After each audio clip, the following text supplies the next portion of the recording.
Hi darling అని పిలుస్తున్నారా? Darling darling అంటూ అమ్మాయిల వెంట పడుతున్నారా? అయితే మీరు జైలుకే. మీపై క్రిమినల్ కేసులే. ఏంటి డార్లింగ్ అని పిలవడం తప్ప అంటే తప్పు మాత్రమే కాదు, లైంగిక వేధింపు అంటుంది కలకత్తా హైకోర్టు. పరిచయం లేని మహిళను డార్లింగ్ అని పిలవడం వేధింపుల కిందకే వస్తుందని తెలిపింది. జానక్రామ్ అనే వ్యక్తి దాఖలు చేసిన పిటిషన్ మీద శుక్రవారం విచారణ జరిపిన కలకత్తా హైకోర్టు ఈ వ్యాఖ్యలు చేసింది.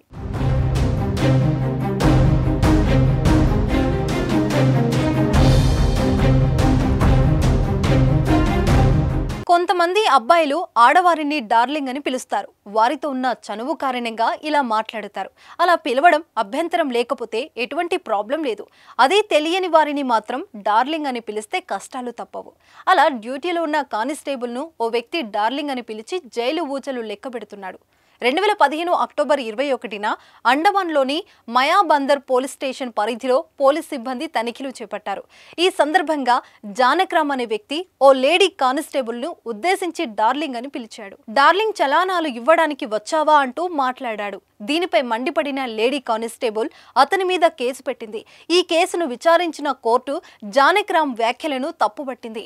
నైట్ డ్యూటీలో ఉన్న లేడీ కానిస్టేబుల్ ను పట్టుకుని తాగిన మత్తులో ఇలాంటి వ్యాఖ్యలు చేయడం ఆగ్రహం వ్యక్తం చేస్తూ జానక్రామ్ 3 నెలలు జైలు శిక్ష విధిస్తున్నట్లు ప్రకటించింది. దీంతో కోర్టు విధించిన జైలు శిక్షను సవాల్ చేస్తూ జానక్రామ్ హైకోర్టును ఆశ్రయించాడు. 2023 ఏప్రిల్లో జ్యుడిషియల్ మెజిస్ట్రేట్, 2023 నవంబర్లో అదనపు జిల్లా జడ్జి కూడా జానక్రామ్ను దోషిగా తేల్చారు. దీంతో జానక్రామ్ కలకత్తా హైకోర్టును ఆశ్రయించగా జానక్రామ్పై దిగువ కోర్టులు ఇచ్చిన తీర్పుతో కలకత్తా హైకోర్టు ఏకీభవించింది. అయితే 3 నెలల జైలు శిక్షను నెలకు తగ్గిస్తూ తీర్పునిచ్చింది. అయితే ఈ హైకోర్టు తీర్పుపై భిన్నాభిప్రాయాలు వ్యక్తమవుతున్నాయి.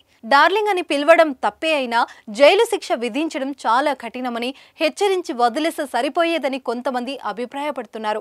నైట్ డ్యూటీలో ఉన్న లేడీ కానిస్టేబుల్ను తాగిన మత్తులో డార్లింగ్ అని పిలవడం లైంగిక వేధింపేనని అంటుంది న్యాయస్థానం.